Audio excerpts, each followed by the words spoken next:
벤자민 그레이엄은 1934년 발간된 저서 증권 분석에서 투자는 철저한 분석을 통해서 원금의 안정과 충분한 수익을 약속받는 행위이다. 이 요건을 충족하지 못하면 투기이다라고 했습니다. 그의 정의를 존중한다면 우리가 부르는 대부분의 투자는 투기에 불과합니다. 철저한 분석도 하지 않고 원금의 안전도 고려하지 않을 뿐만 아니라 충분한 수익도 약속할 수 없기 때문이죠. 투자자와 투기꾼의 가장 큰 차이점은 주가 흐름을 대하는 태도입니다. 투기꾼의 최대 관심사는 주가 흐름을 예측해서 이익을 얻는 데 있습니다.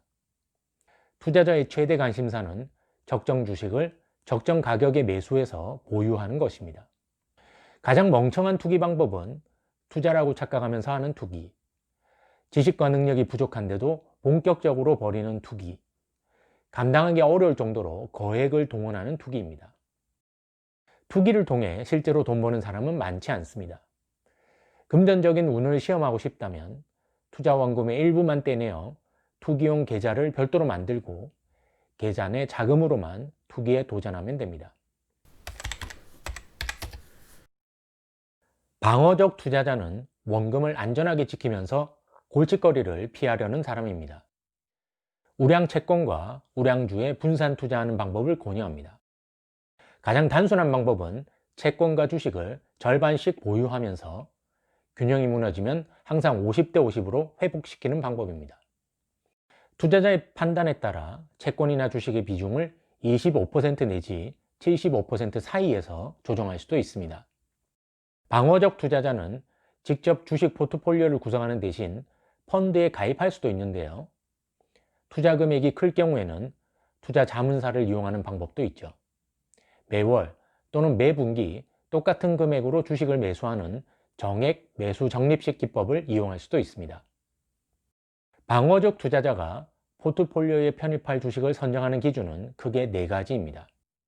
첫째, 충분하지만 과도하지 않게 분산 투자합니다. 보유 종목 수를 10개에서 30개로 유지하라는 뜻입니다. 둘째, 재무 구조가 건전한 대기업 중에서만 선정합니다. 셋째, 장기간 지속적으로 배당을 지급한 기업들 중에서만 선정합니다.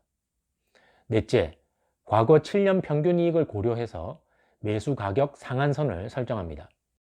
예를 들어 과거 7년 평균 이익의 25배 이하인 동시에 최근 12개월 이익의 20배 이하의 가격에 있는 주식만 매수합니다. 물론 이 기준을 적용하면 대부분의 성장주는 제외됩니다. 성장주는 지나치게 불확실하고 위험하기 때문에 방어적 투자자에게는 적합하지 않습니다. 공격적 투자자들이 초과 실적을 얻으려고 시도하는 방법들은 다양합니다. 시장이 상승 중일 때 주식을 매수해서 상승세가 꺾인 후에 매도하는 트레이딩이 대표적입니다.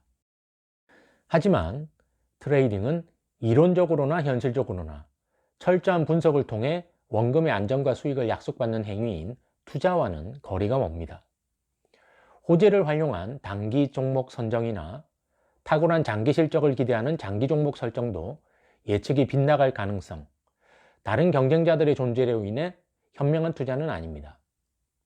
합리적인 결론은 본질적으로 건전하고 유망하며 투자 시장에서 인기 없는 전략을 따라야 한다는 것입니다. 공격적 투자자에게 가장 중요한 조언은 특정 증권에 투자하지 말라는 것인데요. 그레이엄은 비우량 등급 채권, 우선주, 미국 이외의 다른 나라 국채, 최근 실적이 탁월했던 신규 발행 주식을 경계하라고 이야기합니다. 공격적 투자자에게 추천하는 투자 기법은 3가지입니다. 첫째, 소외된 대형주에 집중적으로 투자하는 것입니다. 대기업은 자본과 인재가 풍부하기 때문에 실적을 회복하기 쉽고 실적만 회복하면 시장이 신속하게 반응합니다. 둘째, 염가 종목을 매수하는 것입니다.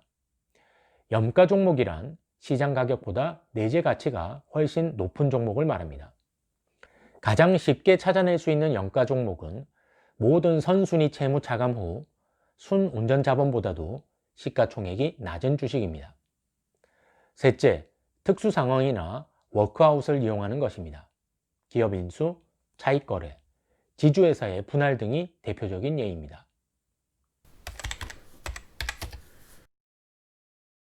진정한 투자자라면 보유하고 있는 채권이나 주식의 시장 가격이 하락했다고 해서 손실로 생각할 필요는 없습니다. 포트폴리오의 시장 평가액은 오르내릴 수밖에 없고 일시적으로는 수익률이 마이너스가 될 수도 있습니다.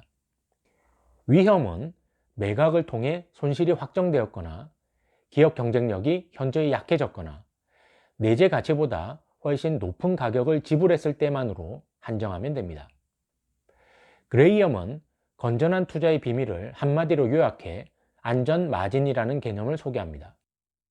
안전 마진은 최악의 상황을 고려했을 때도 수익을 낼 수 있는 내재 가치와 시가총액가의 차이를 말합니다.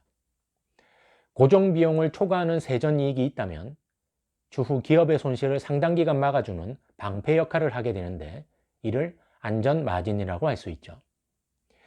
기업의 가치가 3천만 달러이고 부채가 1,000만 달러라면 이론상으로는 기업의 가치가 1,000만 달러까지 감소하더라도 채권 투자자들은 손실을 보지 않는데 이를 안전 마진이라고 부릅니다. 저평가 종목이나 영가 종목은 당연히 주식 가격이 내재 가치보다 낮은데 그 차이가 바로 안전 마진입니다. 안전 마진은 이익 가능성을 손실 가능성보다 높여줄 뿐이지 손실 자체를 방지해 주지는 않습니다. 그러나 안전 마진을 갖춘 종목의 수가 많을수록 이익 합계가 손실 합계를 초과할 가능성이 더 높아집니다. 진정한 투자를 하고 싶다면 진정한 안전 마진을 확보해야 합니다. 진정한 안전 마진은 숫자, 논리, 풍부한 실전 경험으로 입증할 수 있어야 합니다. 벤저민 그레이엄은 가치 투자의 개념을 정립했고 워런 버핏을 포함한 수많은 구루들의 스승이기도 했습니다. 1949년에 초판이 나온 후 저자에 의해 4번 개정된 바 있는 투자의 바이블, 현명한 투자자에는 대공황과 버블을 모두 경험한 저자가 일반 투자자들을 위해 준비한 통찰과 지혜가 가득 담겨 있습니다.